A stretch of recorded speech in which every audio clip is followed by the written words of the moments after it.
చెప్పేది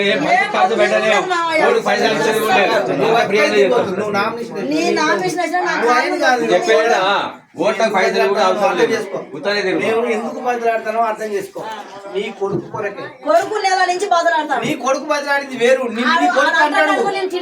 నువ్వు తినకున్నా తిన్నా ఇప్పుడైతే నువ్వు చేతులు పట్టుకున్నా ఎక్కువ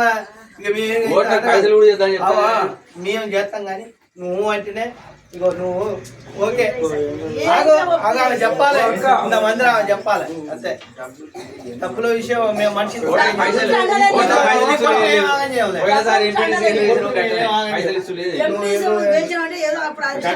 అన్ని గట్టిగా ఉంటాయి. ఇప్పుడు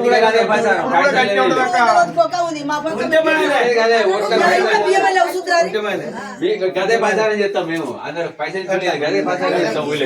మరి మీకేం లేకపోతే మేము ఉన్నామమ్మా.